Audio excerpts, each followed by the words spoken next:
meeting is Pledge of Allegiance. Pledge allegiance of the United States. One nation, indivisible, with justice for all.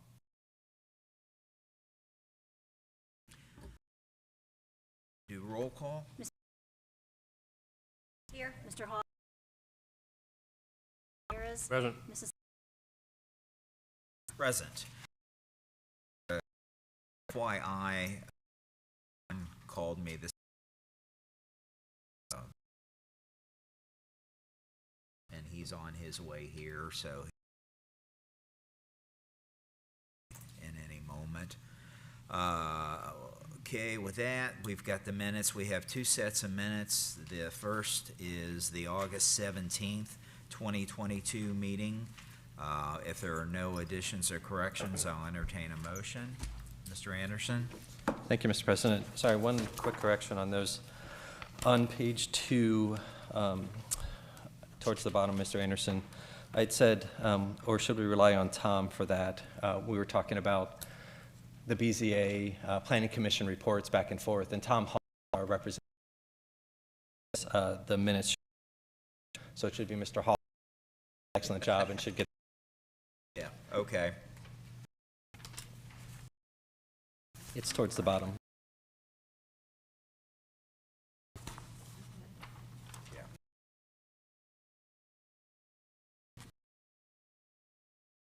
Okay. Well, no, we'll deem that minor.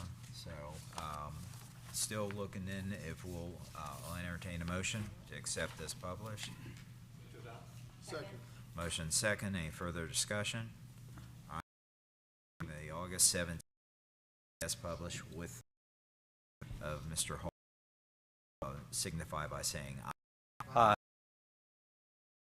Abstention. Approved with 7 of. And then 2022.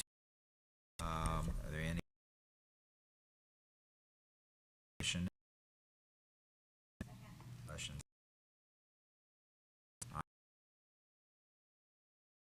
Saying aye. Opposed? Affirmative votes. Right.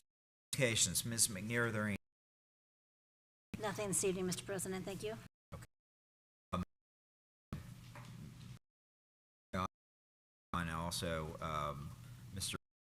Webster has a health department. I'm going to go ahead and plug.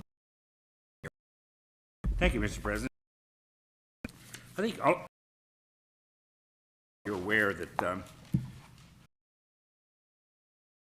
working very 6 a day, and 4 years ago the state came out. You had to be accredited, so chose to close to achieve the accreditation. It was not about with the administration said department open, and especially since we had some recruitment is Clayton aren't going to accreditate, and so with Mr. Clayton before we employ his services, and he was just emphatic about achieving this goal as we were. To have step forward and that from the PH Publication Board. Matt got a very nice letter to go there, and I want to read and present Matt with us. With these are a hell of a lot of dollars. Yeah. You spend.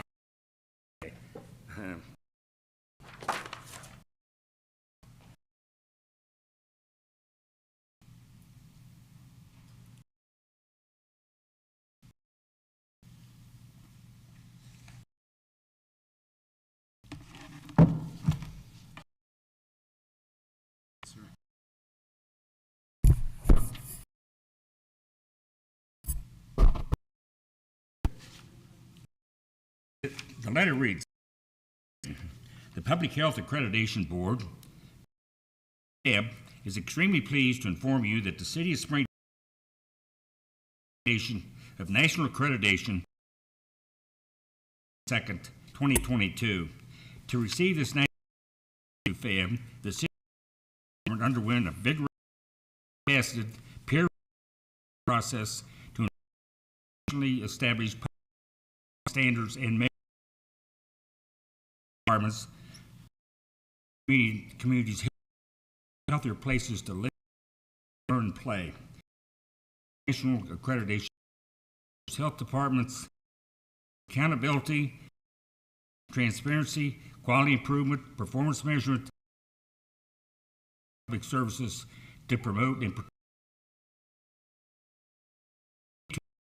standards of public health practice. The department is also consistent and continue to strengthen the community to improve, which in turn enables the City of Springdale.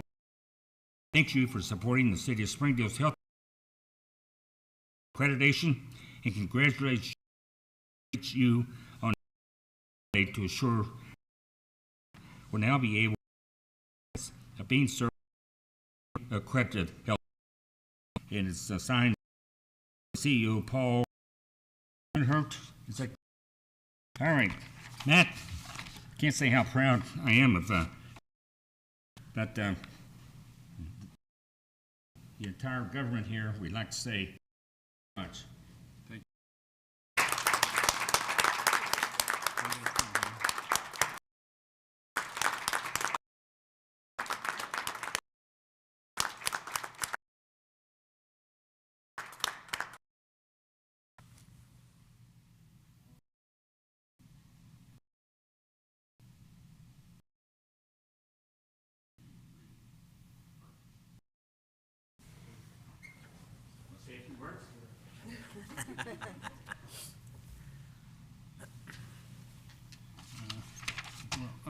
I'm probably happier about receiving any other award, but I'm receiving this award with the full understanding that I'm one member of a team that worked very hard.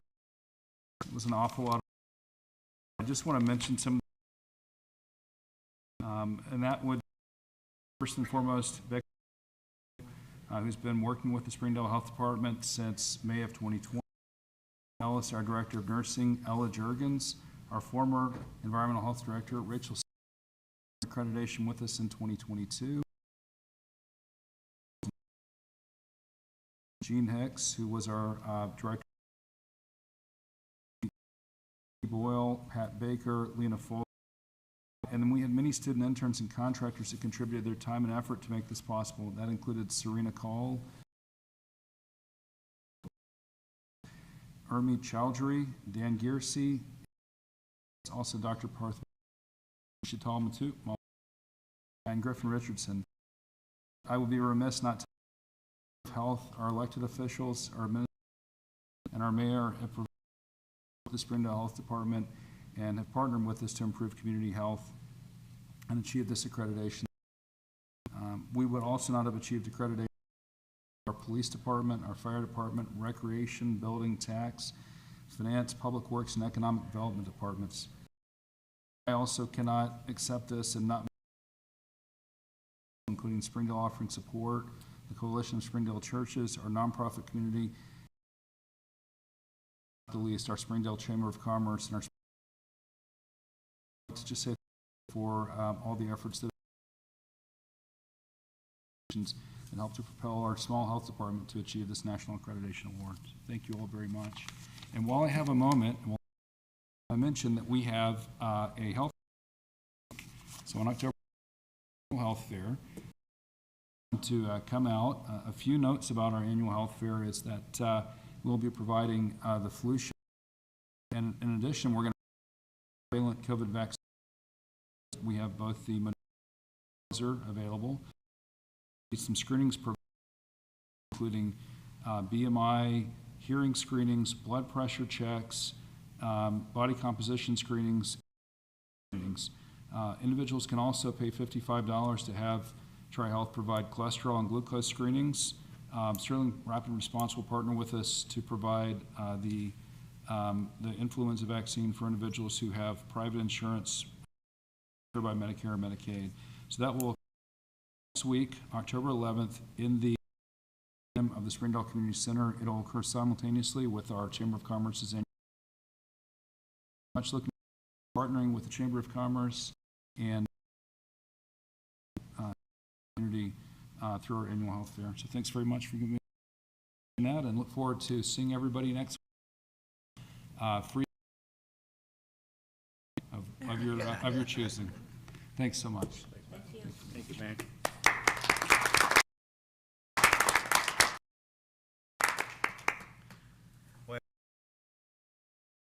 Back on what Mayor Webster said, our decision to the operation of our independent health department paid just in the last I what going deal would have been upon that. So the entire department and recognition well deserved. So late, and I'd ask you to pass it on and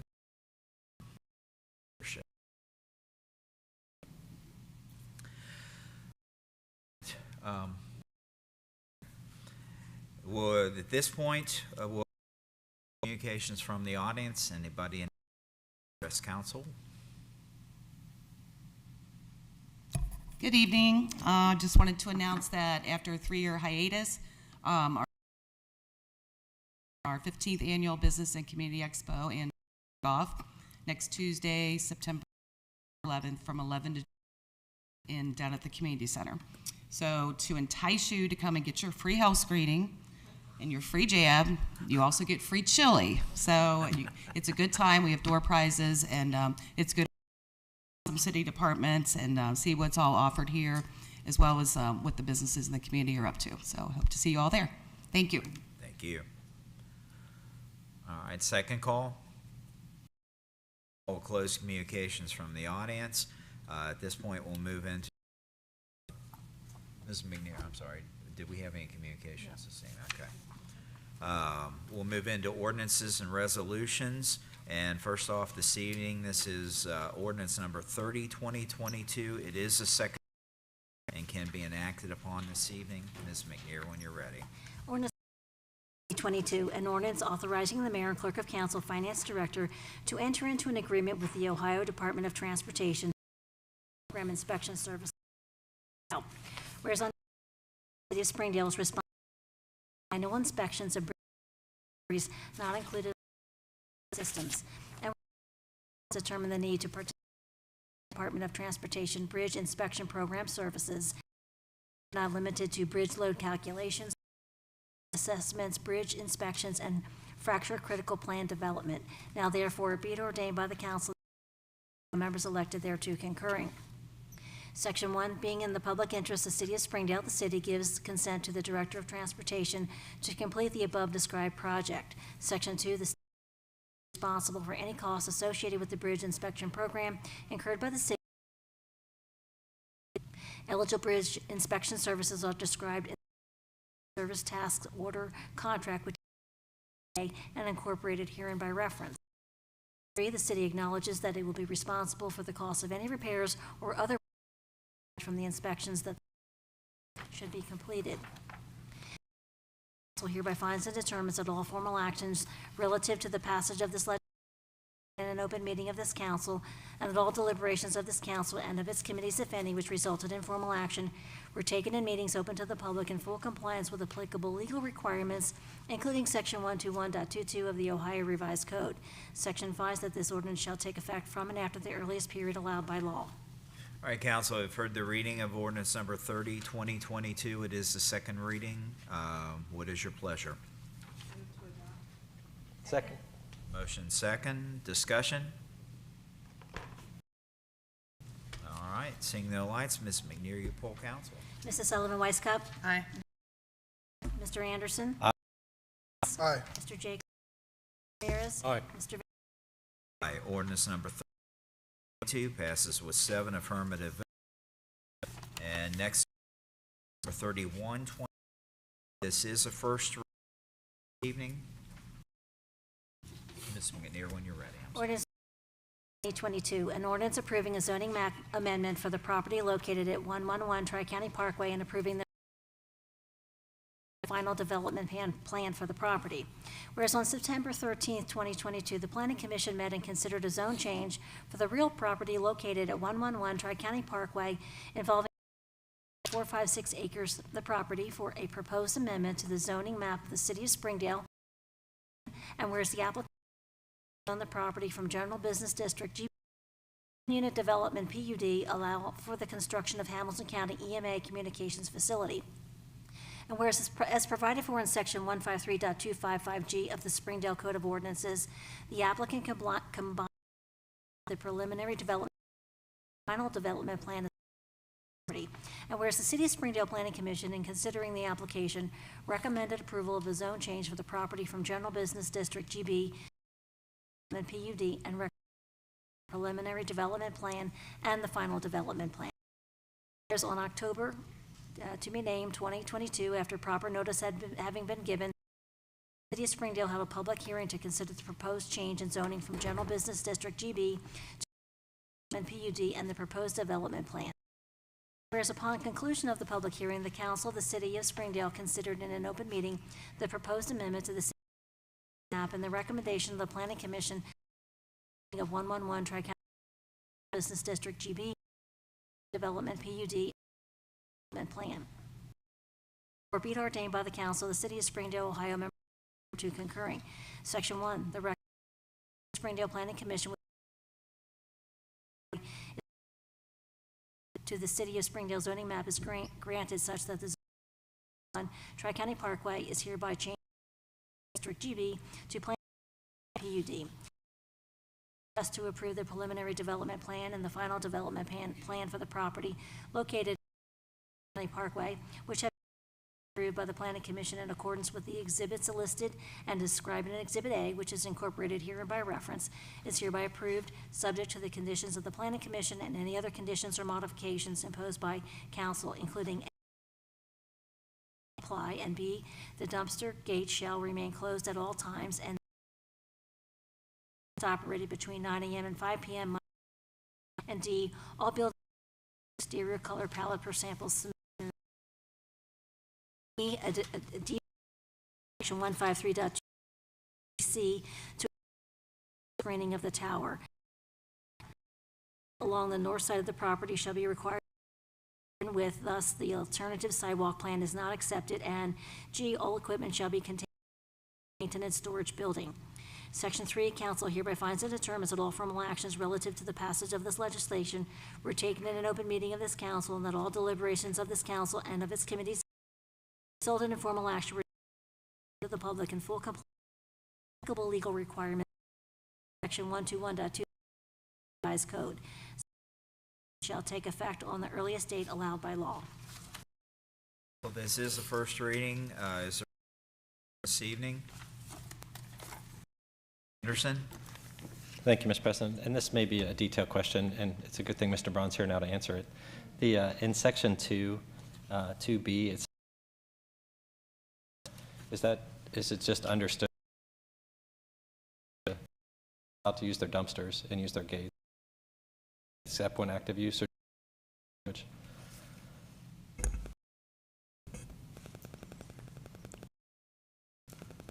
Mr. Braun? So it came from planning us. That's why so I don't think, but you might to that, but the language from the conditions that we received. Thank you.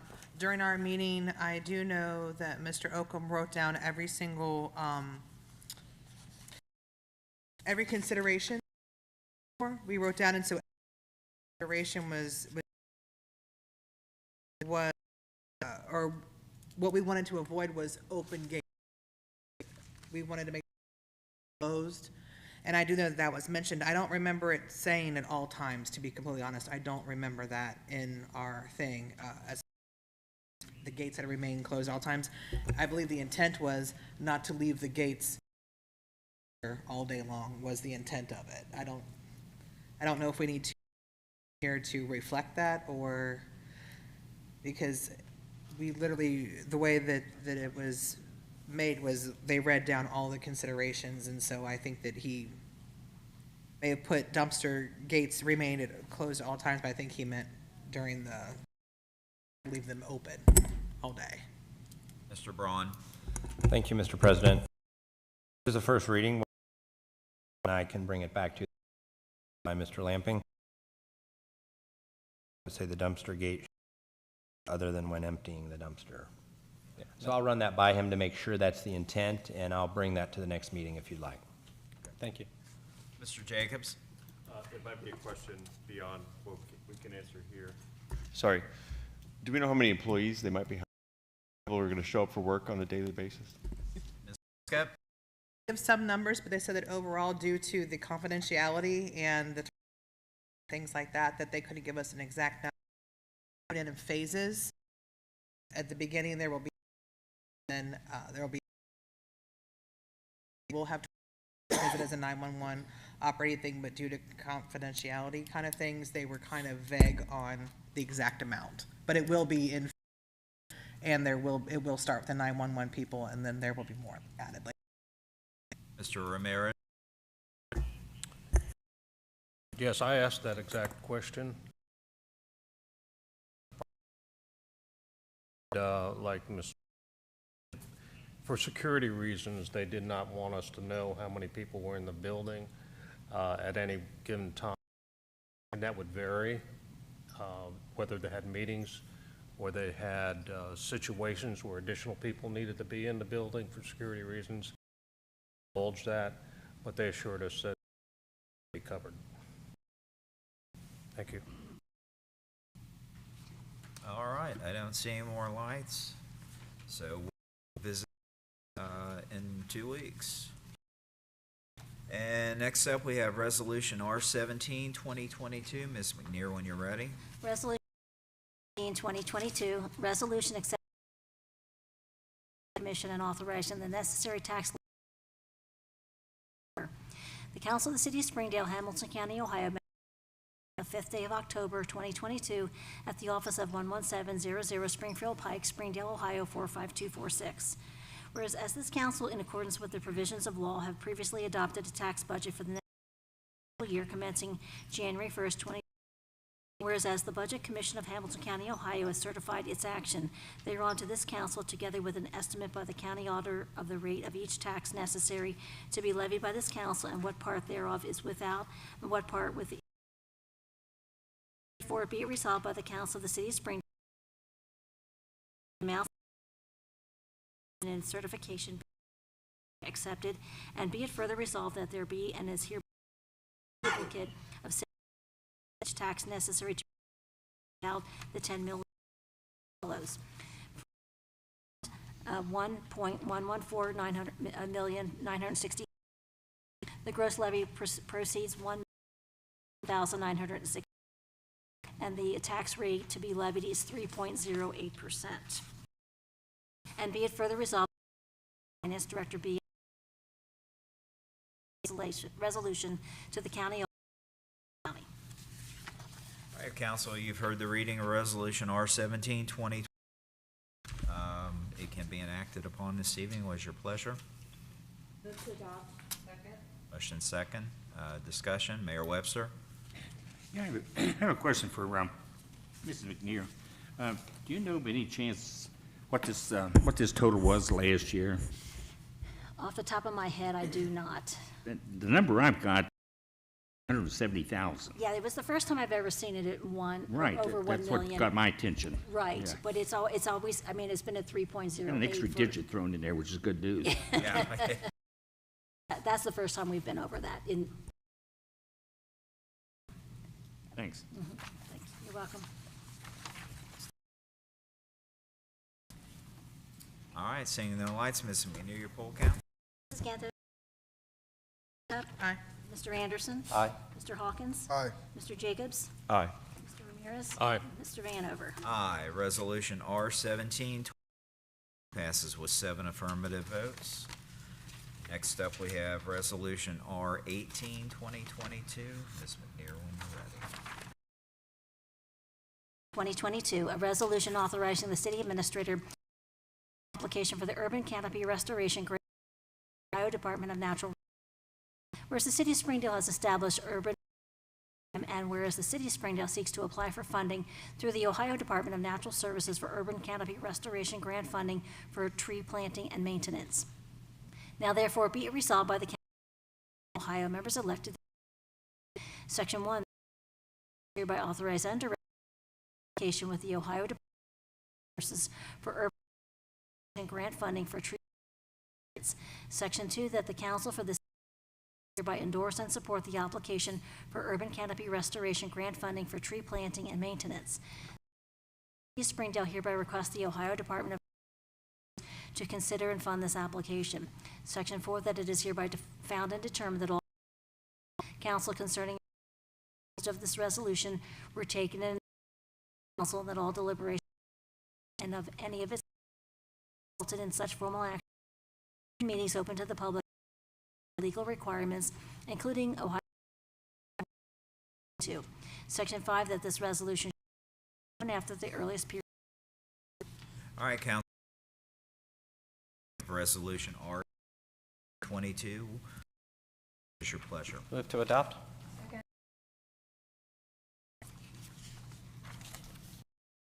No lights. Ms. McNeil.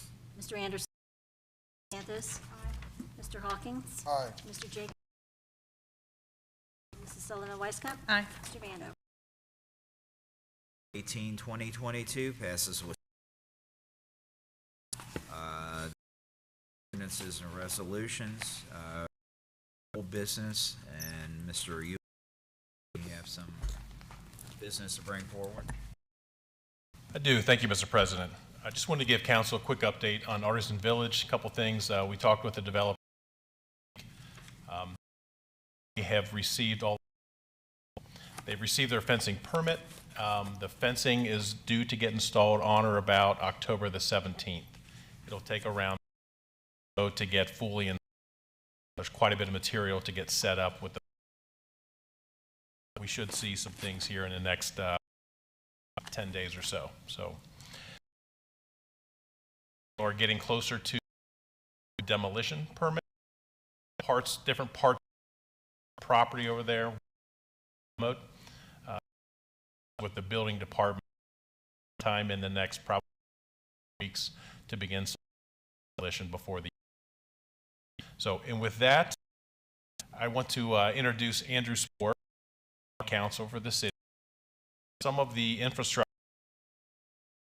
in place will include a lot of ways, sewers, lines, and whatnot. So the financing option to kind of help go horizontal before they begin doing any vertical construction. The help the project along and get. So with that, Spore to talk about the notes. So to refresh council, the plan was to a lot of their vertical financing in place, and then bonds off of that. The TIF bonds, and they would be sold to the in a public offering, generally speaking, but the be held by third parties in a typical. For we have ultimately come to the that they want to patient notes instead of bonds because they're not yet in a position to get all the financing line third-party bonds that the project will build out. What these anticipate are being used for is essentially financing. So what the developer is proposing is that the developer, one of it, or an entity that is a client that's in would essentially purchase these bond anticipation notes, would not be placed out. And I believe ultimately a $40 million anticipation note. These would themselves be a pledge of the, but unlike the bond, there are a few major differences. First, only a 2-year instrument. They can go longer than that, but proposing is a 2-year instrument, so they would be issued sometime and then months later. So essentially, they don't.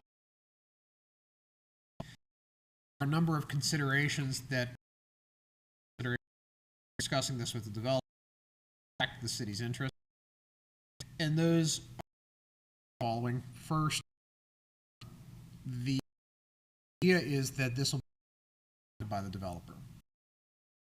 Third party by the Port Authority in this case. The risk is going to be controlled. Risk is that the anticipated 24-month window on them, it could go.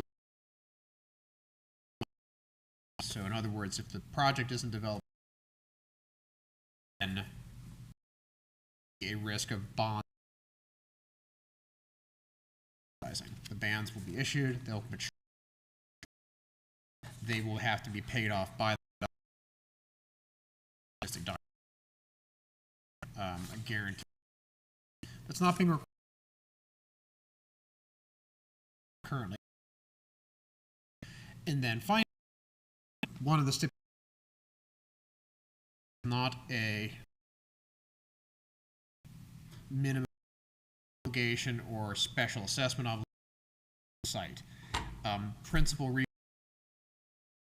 to avoid some unfortunate situations in Hamilton County where you've got a project permanent the taxes add on it, and it makes it hard to resell and develop. In this case, there is none of that. It will simply be the statutory service taxes are on the side. Otherwise, prevent the term in nothing else develops. Everyone expects it to develop. Our protection.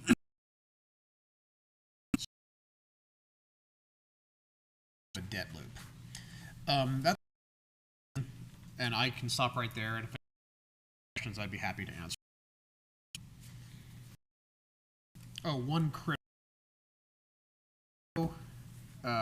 pledge of funds or anything like this. The point in this is the same development agreement and TIF legislation, which is revenue if and when it comes. Does actually come out of its funds to pay for the of the bands as they are known bonded to of the city in the form of a municipal Port Authority stat. Sir. But so no. In the form of the pledge of the service, but it's only if received obligation. So if the project never develops payments, come out of any other fund to pay for these debt obligations. So the only thing we could potentially lose is some TIF revenue that they were not getting. That's correct.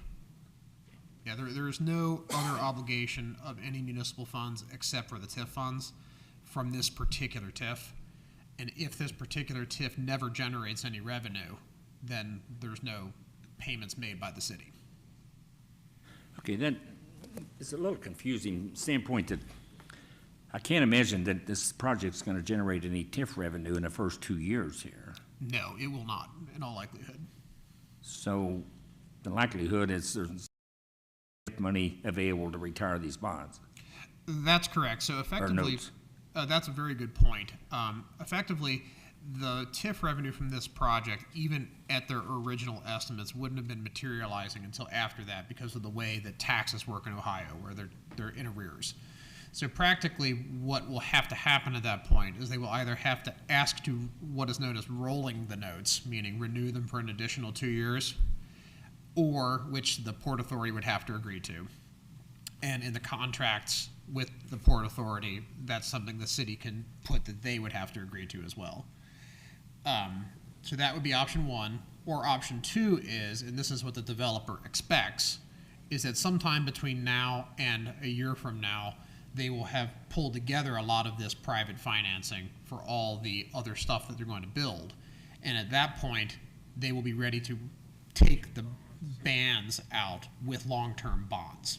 And that will be going along the underwriting that the city's municipal advisor has kind of previously discussed. So you're absolutely correct. If the whole thing would be that the project has to start developing sometime between now and the time that the bands come due in order for them to refund them with long-term bonds. Otherwise, they would default at the end of that 2-year period. Okay, thank you. Mr. Hawkins? Thank you, Mr. President. Does the developer indicate how much they're trying to raise through these bans or anticipation bonds? So the total amount that has been discussed to date is $40 million, of which about $34 million is projected to be actually used on the build-out. The rest of it would be the cost of issuance and what's known as capitalized interest to pay for the bands during their outstanding period, which is pretty standard for what they're proposing in terms of the type of financing they have. Now, the amount is what they have suggested, but in terms of the breakout, where there's capitalized interest and then a portion of it goes to the project fund to actually build, that seems to be within parameters. Thank you. I don't see more. Thank you. Thank you. Thank you. All right, still in old business. Other old business bring before council this evening? New business. All right, meetings and announcements. Mayor Webster? Yes, I have some new business. Okay. Over the last 10 months, 9 months, as we've looked at the our relationship with the mall redevelopment and whether we want to move the center or not, and one of the key elements of this thing was what's going to happen to the fees. And I think that in our 2 public engagement sessions we had, 3 really with the seniors, that was an often asked question: what's going to happen with the fees? What's going to happen with the fees? Fees are going to go up, and I think I assured everybody every time that question came up that yes, the fees will increase. And so what we did in anticipation of this is Charlie Wilson has surveyed, I won't say every community in Hamilton County, but several, especially all the ones out here in the Mill Creek Valley, up north also, not only community centers, but also YMCAs, other private clubs like Planet Fitness and so forth and so on, to try to get a handle on where Springdale's fees stacked up against these other ones. And I may have shared this with some of you also.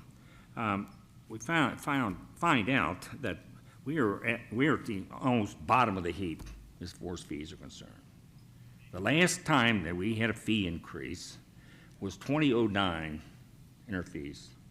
13 years ago, we raised the fees.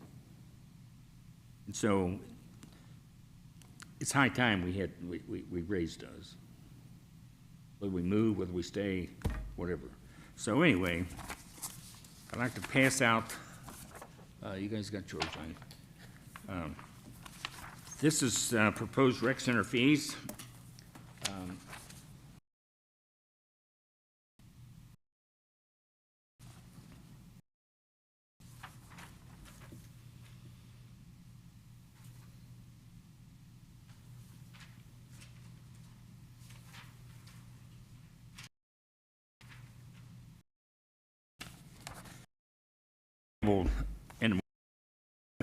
request.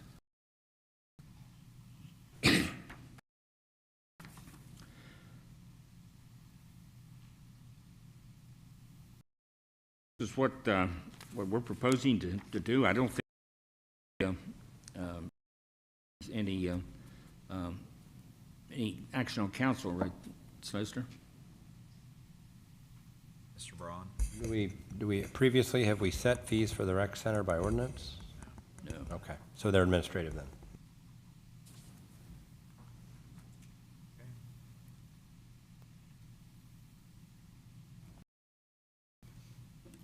Thank you, Mr. President. Is the expectation that the new fee structure will start when a current membership ends? Or are you expecting to prorate those for people? I know I just renewed my pool membership last month.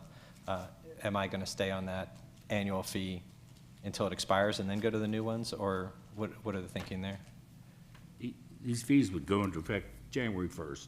So any new renewals or changes from that point on? Yeah, right. Okay. And, yeah, there's no plans at this point to have an ongoing annual fee adjustment or anything like other communities that do. And one thing that I would like to point out that I think sort of the the most important line on there is the family. How much is it costing the family? Right now, for a family to belong to our community center, regardless of how many children, you want pool privileges, everything else, it costs you $95 a year. $95 a year. You go across the city line to Sharonville, same outdoor pool, same amenities for the most part that you have here, although we think our amenities are better, but be as it may. $255 a year for a family. We're paying $95 today, and we're proposing we raise that to $180. Still well below what our neighbor charges, and all of these, I won't say them.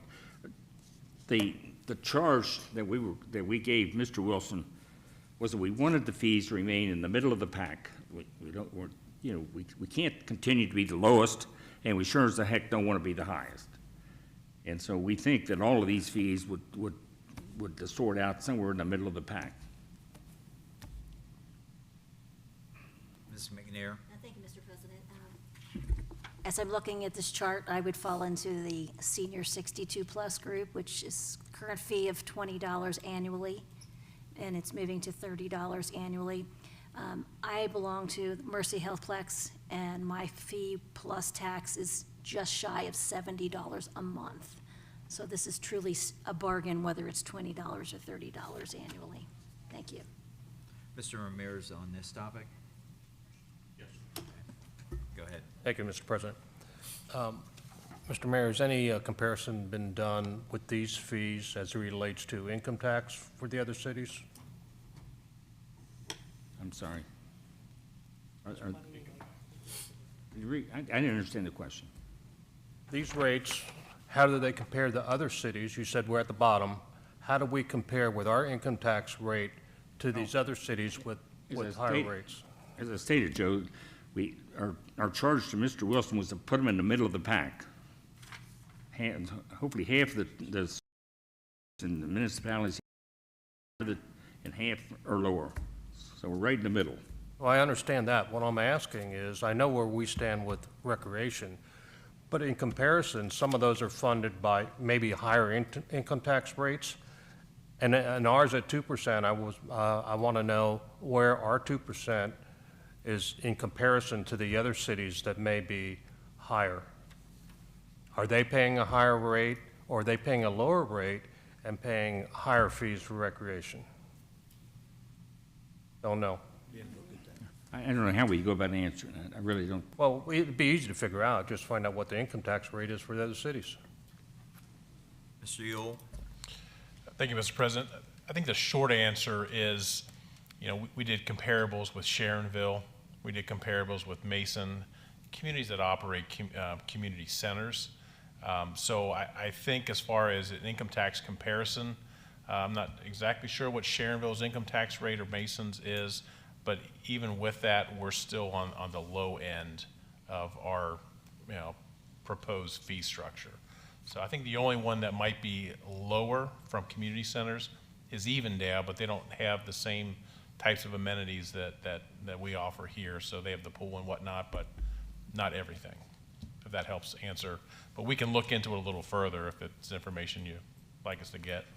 Well, I still agree that the rates are very affordable, or, I mean, they're reasonable, let's say that. So that really wasn't what I was getting after. It's just, the question's gonna come up that we pay 2%, somebody's paying 1%, and now we have to pay a higher rate for recreation as well. That's true, but I think the other thing you have to look at is the property tax rate. You know, you just passed here this evening, authorize the county auditor to levy a 3.08 mil levy. That's what the city of Springdale pays, 3.08. The last time I checked, there are 38 taxing communities in Hamilton County. I think there were 2, maybe 3 that were lower than us. So yeah, we charge a 2% earnings tax, but we've done that primarily because of how all the workers that come into the city every day.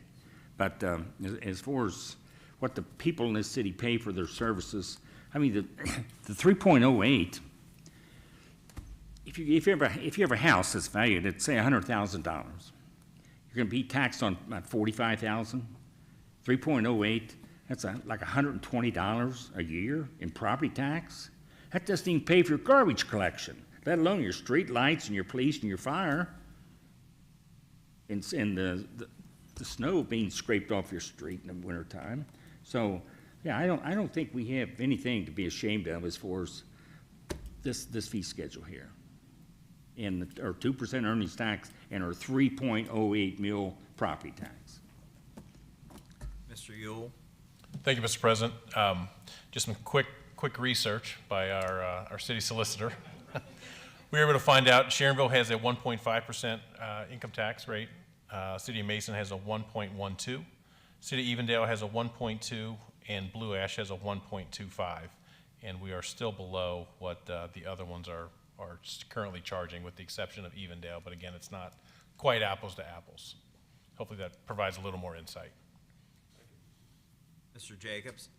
I mean, from my experience as a resident, it was a great deal under the old rates. It's a great deal under the new rates. But I also think as residents looking at this going forward, this is not going to help us do the services to the rec center. That's going to take further sacrifice. You know, the residents are going to have to pay more. It's still a great deal. But we've got a lot more sacrifices to come to make the rec center what we need it to be. And this alone won't, I can't imagine administration saying this is going to really contribute to that effort that has to be undertaken. Mayor Webster? I'm not sure what kind of sacrifices Mr. Jacobs is talking about, but if you're talking about a tax levy, a recreation levy, I'd say, and this can be arranged over my dead body. And I can't imagine us going before the public and asking the 2% earnings tax to be raised. And so, well, let me talk a little bit about the rec center and the other things, because that seems to be a hot topic these days.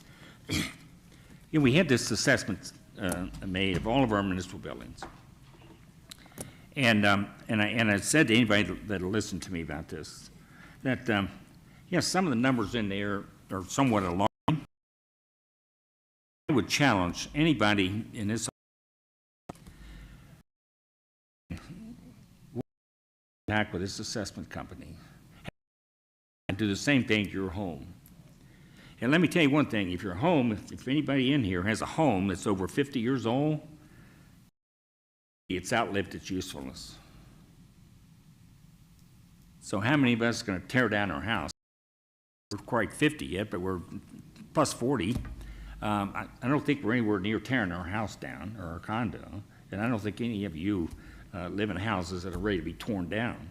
So it's an important tool, and that's all it is. It's a tool, and it points us into some things that maybe we weren't aware of, and we will use that, and these guys are using it presently as they put together the 5-year capital improvement budget, and we'll continue to use that.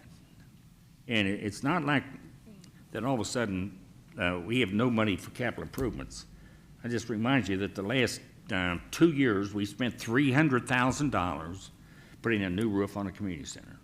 $300,000. That wasn't budgeted anywhere, but it had to be done.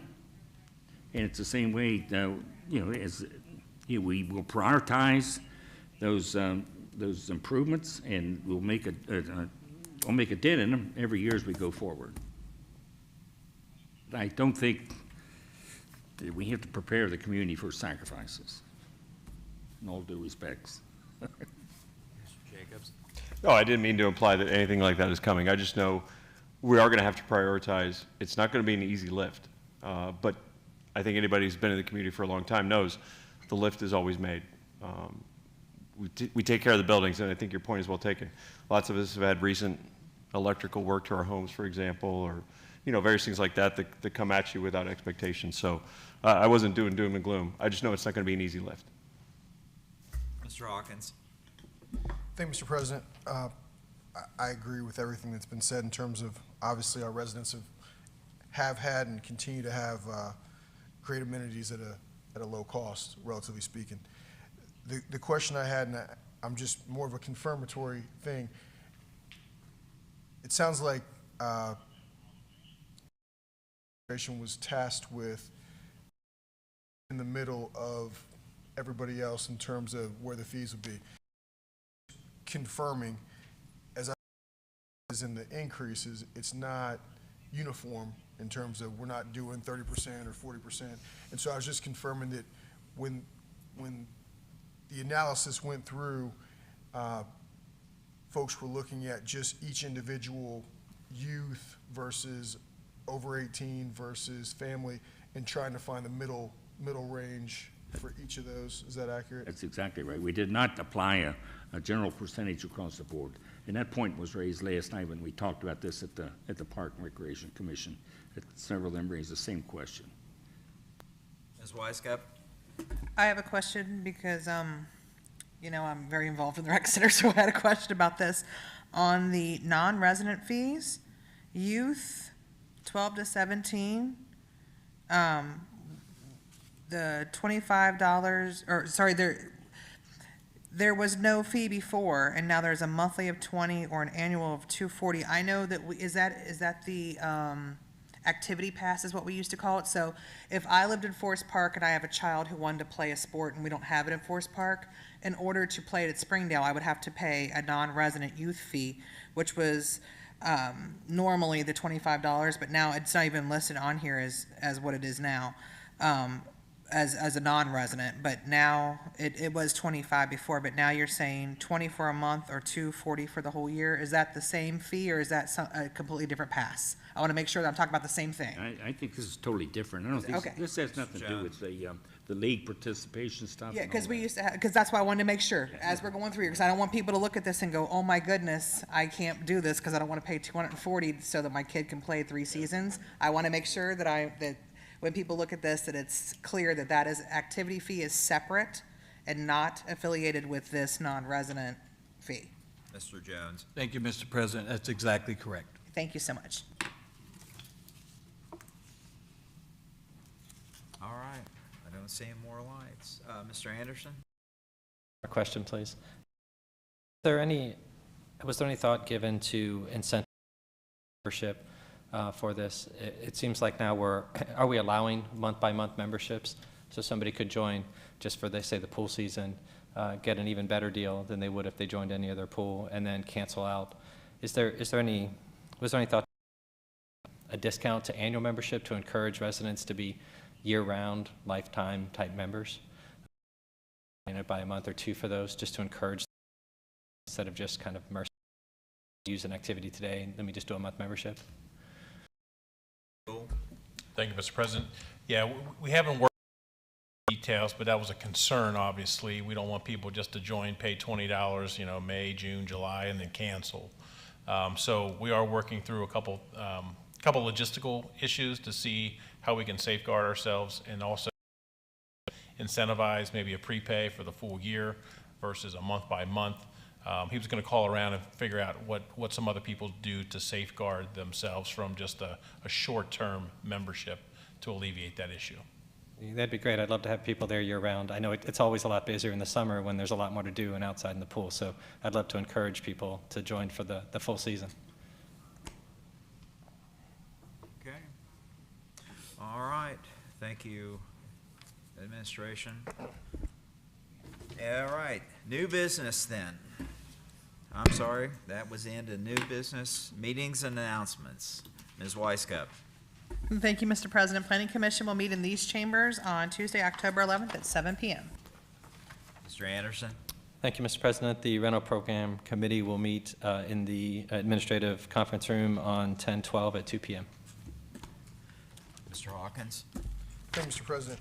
It's more of an announcement. What we already know, we have a excellent fire department, an excellent police department, and just wanted to commend our police and fire, along with all the other first responders, from the situation we had at Princeton back on September 23rd. Everybody did a great job, staff, administration for the school as well, but our police and fire in particular, being down location, our fire chief was out giving directions to folks, and it was great to see how all that came together, not just with our own city first responders, but as well as the collaborative effort from everybody in the area. So just want to say thank you to those guys in the administration. Mr. Yule. Thank you, Mr. President. Just a quick update. The Civil Service Commission will be meeting tomorrow, Thursday, October 6th at 2 p.m. Ms. McNair. Thank you, Mr. President. Just wanted to say what a nice day we had up at the fire department on Saturday for the annual open house. It was great as usual. There was a new addition this year that I just wanted to mention, that there's I call it a bouncy house, but it really isn't a bouncy house. You walk through it, it's to teach children what to do in case of an emergency. It talks about changing the batteries and the alarms and things of that nature, but it's a very nice unit, and I was told that was financed through Jake Sweeney Chevrolet, so I just wanted to give them a plug and thank them for that, because it was a quite expensive piece of equipment to add to, but I think the kids will really enjoy. As a matter of fact, my husband even took videos of it, because he liked it so well, so. And it was a very nice day as usual. Thank you. Mr. Jones. Thank you, Mr. President. And to Mr. Hawkins' point, one of the things we're doing with fire and police, they are also following up as a school and continue, what can we do better? What should we keep the same and all that. So they've rolled right into follow-up meetings as well. So, but thank you for your positive comments on that, and we will pass those along. A couple quick announcements. I mentioned this a couple weeks ago. Document shredding this Saturday, 9:30 a.m. to 12:30 p.m. down at our community center. Father-daughter dance, also Saturday, 6 to 8 p.m. And then Mill Creek Alliance cleanup, October 29th, 9 to 1 p.m. And then I've laid flyers in the back if you would like to grab a flyer on your way out, and I've also passed those out up here to the elected officials. Our Public Works Director is very involved in this, and he reminds me that some folks up here have participated, and he called you out by name and said he appreciated that. So if you're interested, grab a flyer on your way out, and would enjoy your participation in that. Thank you. Mr. Yule. Thank you, Mr. President. I forgot my announcement before. The connectivity plan, we've been going back and forth with KZF Designs.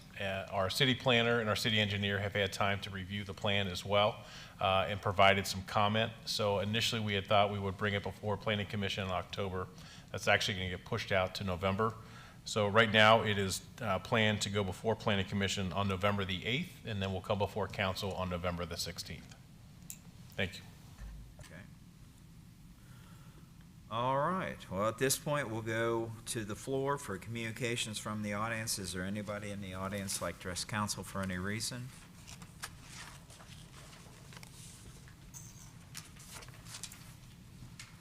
If you would identify yourself, please.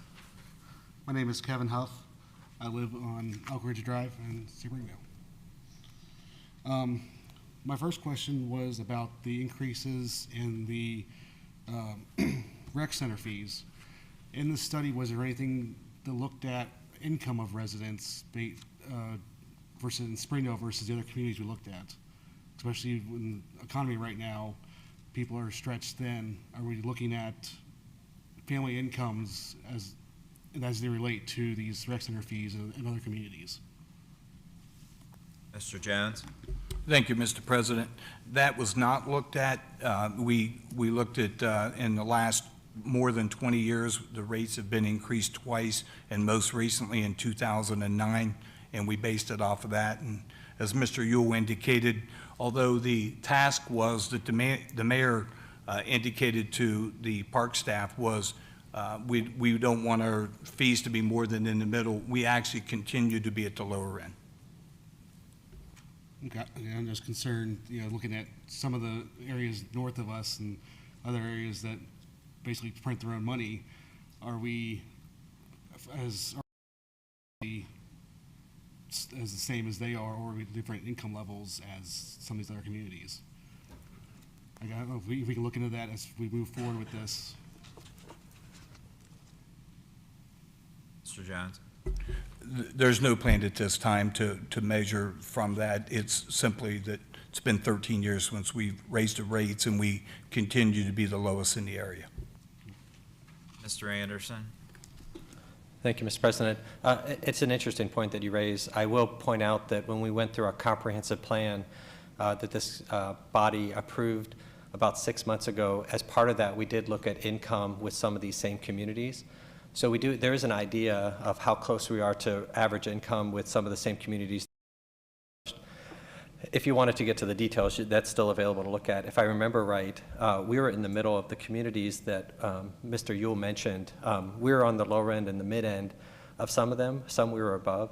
So again, I think we're in the middle of income range, at least based on the comprehensive plan. So I'm glad we can look back at that and say there's a piece of data there that's useful. So I do think it's competitive in that space. It is a good point, though. We can look at other dimensions to see if that increases a lot.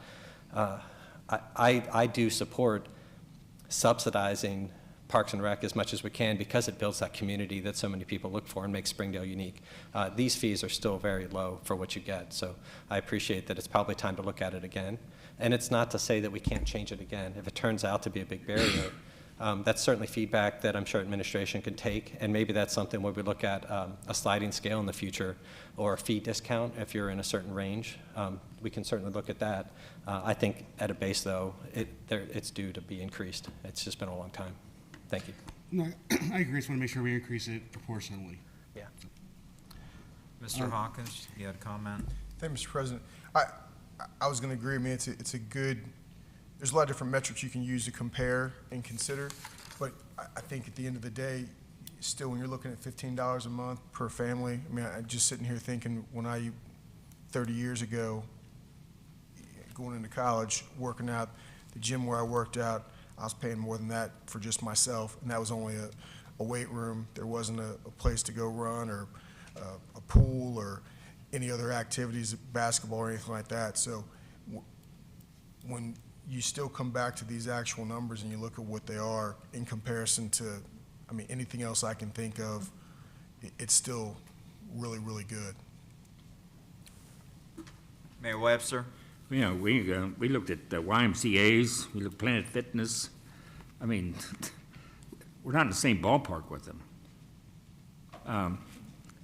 Every year, well, I'm going to say every year, last year, we spent $2.2 million more than what we took in fees at the community center. $2.2 million. For a community of 11,263 people, we spent $2.2 million on recreation. And so we're asking, I don't know what this generates for, I think 80,000 or 81,000, 6 of my mind, something like that. So we're losing 2.2, so we're asking the community, hey, we need another 80,000 to help us offset that 2.2. And 2.2 is not going to go down, it's going to go up. So it's still a hell of a deal for everybody concerned. My other question was on the facilities assessment. I guess my question is for administration. What is being done to maintain these buildings that we're almost $32 million behind, or close to being behind? It's recommended of $13.3 million in the next 5 years. From buildings falling apart, from old fire alarm systems, what is being done to get in front of this? Although I think now we're kind of behind. Mr. Yule? Thank you, Mr. President. Your question is a good one. There was a lot of things that we knew of, that we knew we need to put on our radar, that were on our radar. And as discussed earlier, this facility assessment on each of our buildings brought those to the forefront and kind of helped frame them. And what we've tasked each of our department heads to do is go back and prioritize the different things that were discovered through the facility assessments. What makes the most impact, and what do we have to do from a life safety perspective to bring alarm systems up to make it better, to make it safer in different work environments. So it's a constant evaluation. It's a constant, we're constantly trying to find those funds to put towards some of these maintenance items that have to take place. But as the mayor alluded to earlier, these are things that we're going to start chiseling away at. There's a lot to take on, and we're trying to figure out what makes the most sense and how do we take care of some of these bigger things sooner than later. Are these going to be more on the individual departments or more as the city as a whole as far as funding these repairs and things? The community center has cracks and falling apart. And is that going to come from the community center's budget, or does that come from the city budget, or where is that money come from? It's a good question. Everything is funded through the general fund, and each department has a budget that they work in out of the general fund. So yes and yes to both of your questions, but essentially it's money that some of it will be covered by the general fund, some of it gets covered under our capital improvements fund. But ultimately it's all city money, yes. But it's not going to take away from their budgets for other things. Well, it will impact every department's budgets for everything. It's one, essentially, if you want to view it as one pot of money and how it's dispersed. So there's several, so every department has an expectation they have to cover the first $100,000 of their capital improvement costs, be that a lease payment on a fire engine or an ambulance or police vehicles and whatnot, or if it's exterior renovations that need to happen to their building. So they're responsible for the first $100,000, and then everything transfers over to the capital improvements fund. But it's just funds and it's just numbers. At the end of the day, it's still city money. If that helps answer or frame the question or answer better. Is there preventive maintenance monies, or is that part of their budget that's not capital? So every department has a building maintenance line that some of these things were already talked about and discussed over the past few years on how we start taking care of some of these things. Some of them have been addressed, and as you noticed in some of those facility assessments, there were a couple of things that were noted that, with cabling and with Cat5 cabling networks and phone systems, stuff like that, had all been upgraded. So again, some of these high priority items had to get taken care of initially. I mean, our phone system was antiquated, and we had to scour eBay to find replacement parts. Well, you can't run an effective operation by doing that. So we also looked at how we improve continuity of operations and determined that if something were to happen to any of our buildings, a voice over IP phone system would be a better system for the city as a whole to maintain normal department operations, even if we couldn't be at one physical location. So that was one of the things, and that was a big lift too. There was a lot there that were implemented for that phone system. So we looked at the critical components. So a lot of the exterior issues with some of our buildings that allow water intrusion and whatnot, those are kind of some of the priority areas as well. But hopefully it answers there's a lot there. There's a lot there, and every time we sit down and meet, we think, okay, how do we get from here to there? So, but all of our department heads are fantastic, and they've all done a great job of prioritizing their lists. Ms. Weisskopf? Thank you, Mr. President. I had gotten some questions after the assessments went out as well, and the questions that I got were kind of odd. They were saying that people were saying we haven't done anything with any of our buildings, and that's just not true. So I want to be clear on that. When people ask about the assessments, we didn't just let it fall under disrepair. We've been doing things through the entire time that we've had any of these buildings. There's been money spent on them. There's been updates.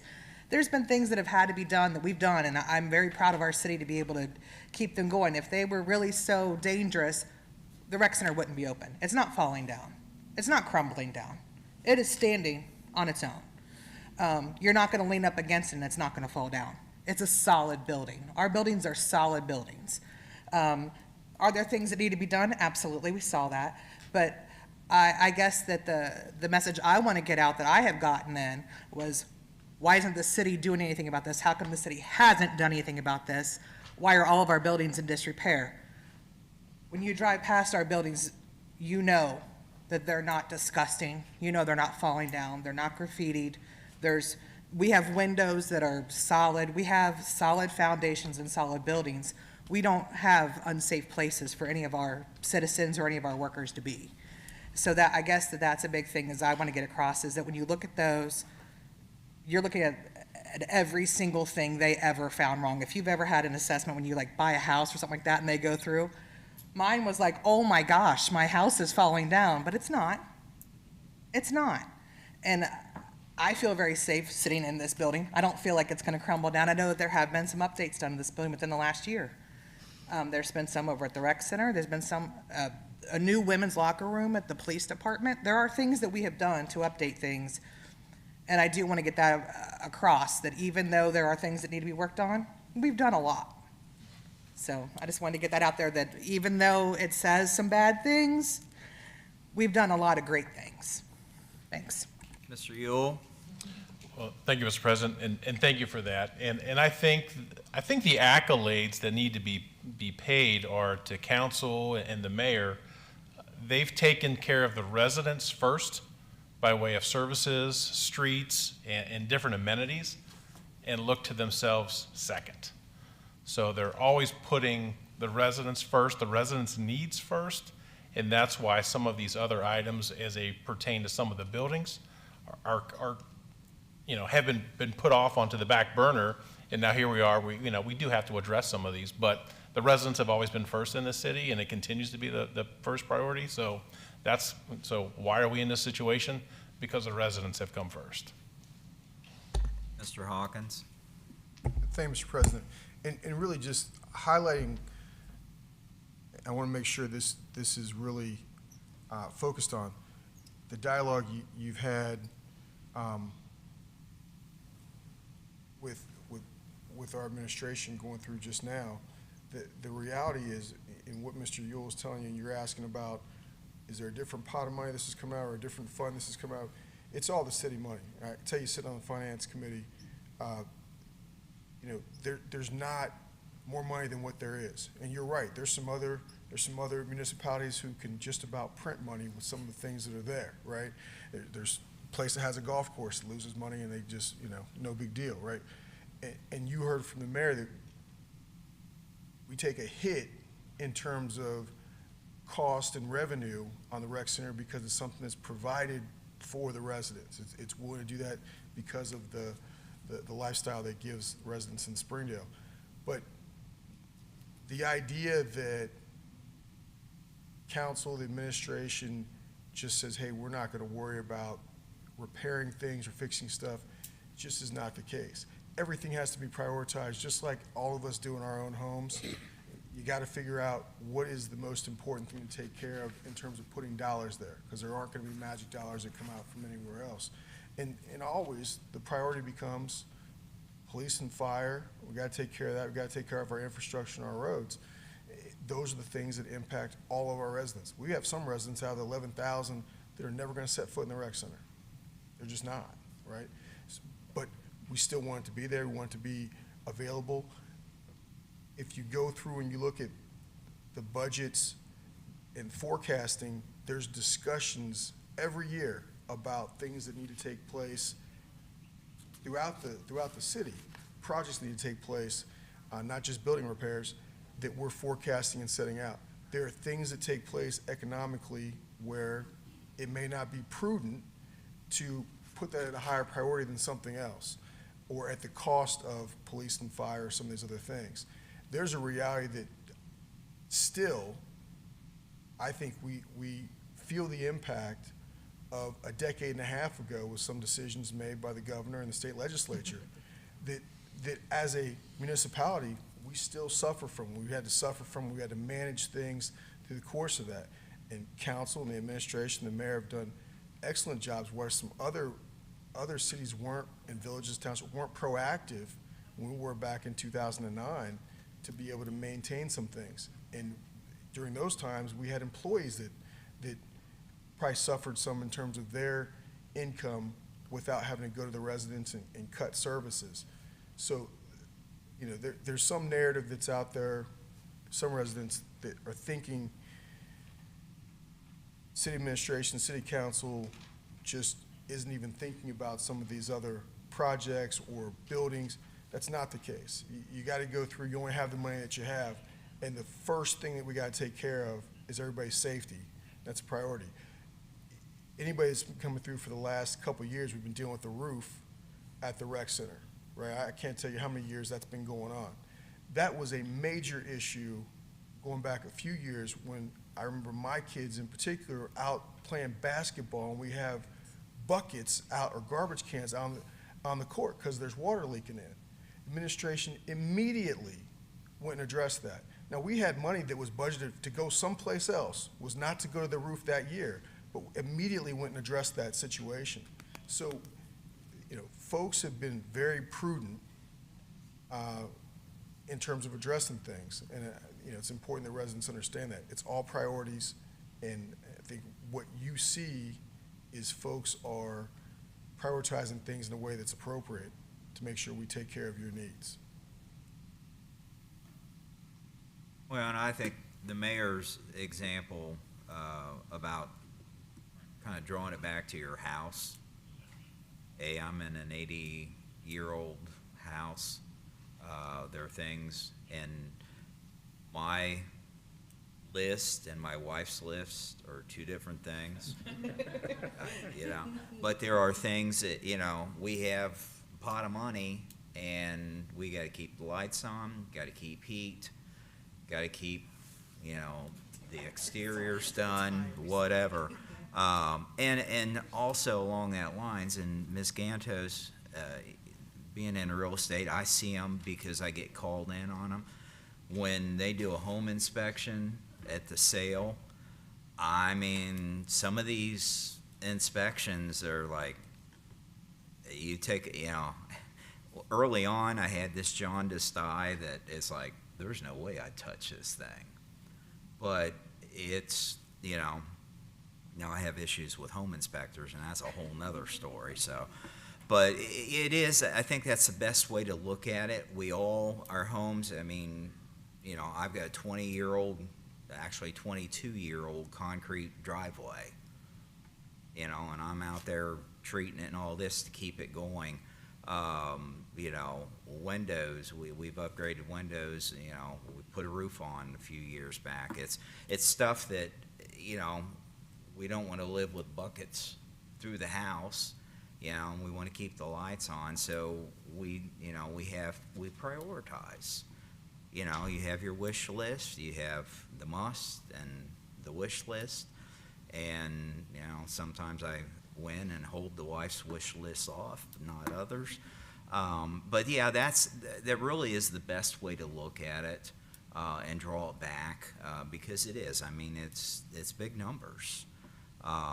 But it's one of those cases, I mean, we put bonds, we went in debt to bring the roads back up to repair because we tightened our belt and, you know, bit the bullets like, nah, we're not going to do this. Well, you can only push back so far, and it's gonna cost you. So, and we've learned that lesson at different times. So it is, I agree, it's a big slice of pie that's gonna have to be cut up, but we'll do it, you know, but we're still gonna keep the lights on and keep the fire department going, keep the police department going. First time you have to pay for trash pickup, don't call me. You know, you talk to, you know, neighbors. I have got a brother-in-law that lived in Anderson. He wouldn't pay for Rumpke pickup. And he would occasionally visit dumpsters along the way. You know, we're kind of spoiled. The recycling, I mean, you know, I wish we could do more. We went out and bought bigger containers because, you know, we're into it. But that's who we are, you know, and I won't take a backseat to anybody, you know, in the city versus any other city. But it is, I won't lie, it's a big slice of pie that we're gonna have to cut up, but we'll get there, trust me. Mr. Anderson? Thank you, Mr. President. So one thing that might be useful to residents, because a lot of these questions have come up in a lot of different venues, is if they have questions or if you have more questions with more detail about what about this item, how is this one going to be addressed? Because we talked about prioritizing that work. We do the best we can and have been for a long time, as you've heard. If there's specific items inside of those inspections that you have questions about, where does that fall in the priority? We're available to take those questions. I don't want you to think that, you know, we're stiff-arming you here saying, hey, we're doing the best we can. If there's a specific one, I mean, we all have the budgets, the one-year budgets that show what we do. We can go and look back and see things that have been done year over year over year. But if there's something in one of those reports that you think is important that we might be missing, we're open to that specific feedback. It can be here in front of council, or you can reach out to us. We all have contact information on the web. You can call or email any of us if you want to find out about a specific one. I know when I saw the reports, there were some things I was like, wow, gosh, I have to believe that was a new finding. Like, there's no way we would have let mold sit in a sleeping area. Like, some of that stuff was really eye-opening, but a lot of it are things we've talked about, like you've heard today. So I guess my message to you and to anyone else that's interested, if there's something about the inspections that you have a specific question on, let us know. I think every person up here is open to that question, and we can see where it fits in priority. What might be a priority for you is something we might not have thought about, you know, a specific area or specific concern at the community center. Tell us. Like, we're here for that, and I'm here for that feedback. So I want to give you that information too. Thank you. Thank you. All right, still in communications from the audience? Is this a wish list? Nope. I just wanted to say something. I live in Heritage Hill. My kids participated in sports all year long. The fees have been lower than low. I have coworkers that when my kids were playing baseball and soccer and her kids were playing baseball and soccer, she was paying $500 to $600 a year, or a sport, for that. And our rec center gave us uniforms for free. So it definitely, we have something to be proud of, because I've always bragged on that with our kids, and they were always involved. Identify yourself, please, ma'am. Yeah.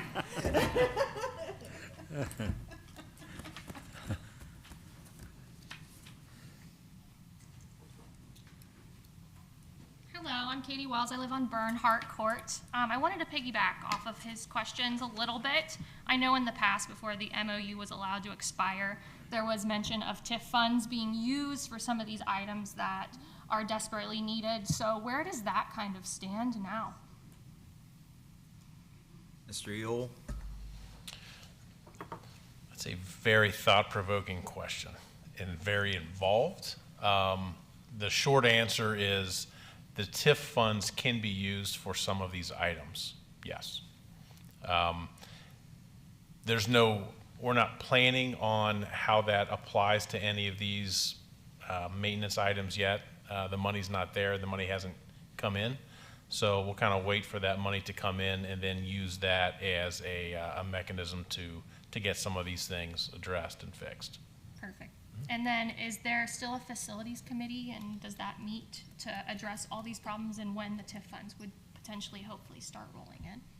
So we just had a discussion about that earlier today, about now that we have our facilities assessments completed and have a little more clarity on a few things that we would look at talking with the council members to see if that's appropriate to reconvene. Perfect. And then that'll just be posted online, the calendar, Correct. when it's available? Correct. Thank you. That's it.